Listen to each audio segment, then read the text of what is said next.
Selama masa pandemik, kita sering mengatakan COVID adalah biological warfare yang diluncurkan oleh globalis cabal untuk tatanan dunia baru atau The New World Order. Cabal artinya adalah secret society atau kelompok rahasia. Dalam hal ini, globalis cabal selalu ingin mengendalikan power di dalam mengontrol dunia. Cabalis ini gerakannya shadow, mendunia, dipimpin hanya beberapa keluarga saja. Bergenerasi mereka mencengkeram dunia tepatnya sejak abad 14, langkah awal mereka, dan hingga saat ini mereka terus bermain. Sistem keuangan mulai dari Banking 1.0 atau versi pertama hingga saat ini Banking 5.0 digital banking, merekalah yang menguasai. Kalau diibaratkan tubuh manusia ada vena atau nadi, maka sistem keuangan yang kita maksud di sini adalah vena nadi tadi, tempat darah jalan. Sementara darahnya atau uangnya adalah negara-negara masing-masing yang punya. Begitu cross selling, begitu transaksi, begitu pembelanjaan, jual beli, transferring, dan banyak lagi uang tadi mau dijalankan harus lewat nadinya mereka. 600 tahun mereka berkuasa atas jalur keuangan dunia yang di awalnya hanya pengawal para pilgrim atau peziarah ke Yerusalem dari Eropa, lalu melindungi harta para peziarah dengan sistem cek atau biliet versi 6 abad yang lalu. Kemudian improvisasi uang kertas, bank untuk menabung, surat berharga, terus berkembang hingga apa yang terjadi di dunia saat ini, di mana sebagian besar kabalis inilah pemainnya. Dalam informasi yang lalu, kita juga ingatkan, Partai Demokrat Amerika di rapat rahasia yang merubah mata uang dunia di Jacqueline Island di tahun 1910 tidak setuju. Apa yang terjadi? Separohnya dieksekusi atau meninggal di kapal Titanic milik cabalis, milik keluarga Rothschild pembiayanya. Sehingga ketika rapat persetujuan Kongres di kemudian hari, suara Partai Republik memenangkan kebijakan baru tersebut. Kita ingatkan lagi, dunia kala itu mata uang utamanya adalah pound sterling dan Swiss franc. Bahkan 80% transaksi dunia adalah pound sterling. Yang di tahun 1910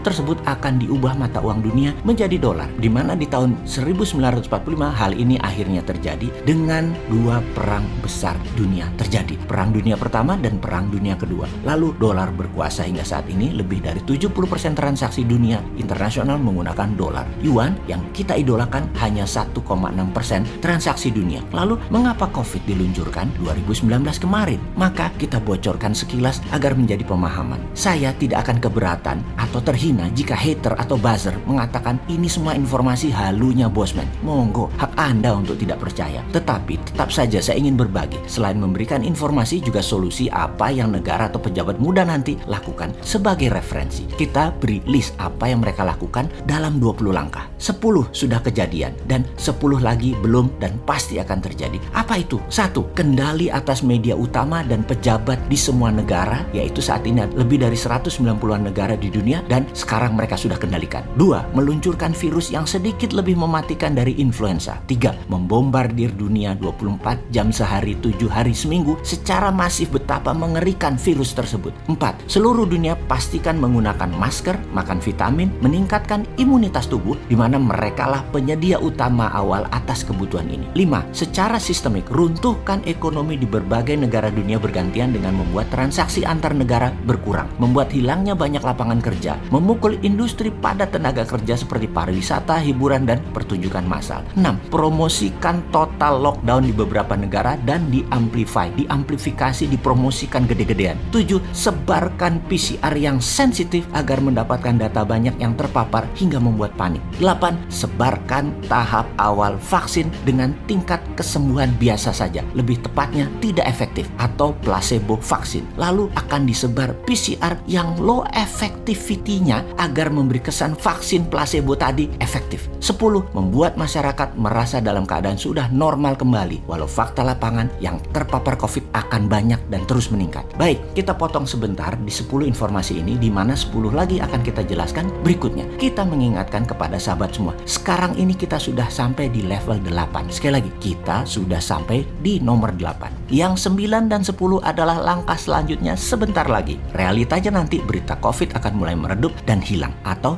dihilangkan. Seperti yang kita katakan berkali-kali, November setelah Pilpres Amerika, di mana Amerika COVID dipakai sebagai political tool untuk memukul Donald Trump. Kemudian hari, baik Trump menang atau Biden menang, berita COVID di dunia akan turun terus dan dalam 1 tahun ke depan akan semakin kecil, bahkan hilang. Jadi COVID masih akan beredar, bahkan masih akan banyak yang terpapar. Dibangun narasi masyarakat merasa sudah divaksin, pede, dan mereka berani keluar rumah lagi untuk melakukan hal yang dulu mereka rindukan. Ketidakhati-hatian muncul, sehingga akan banyak yang terpapar lagi. Pastinya ini semua akan membuat kacau masyarakat dan membingungkan bernegara. Lalu dunia panik lagi, ekonomi dunia berantakan lagi, ekonomi bernegara berantakan lagi. Korban COVID terus saja berkelimpangan. Sekali lagi, berita utama dunia, informasi COVID ke depan hanya berita dari mulut ke mulut para korban yang 10%-an yang memang cukup efektif untuk membekukan ekonomi sebuah negara. Bergiliran masyarakat sekitar 14 hari sampai 21 hari diisolasi mandiri atau di opname. Nggak selesai-selesai sampai 2 tahun ke depan, hingga akhir tahun 2022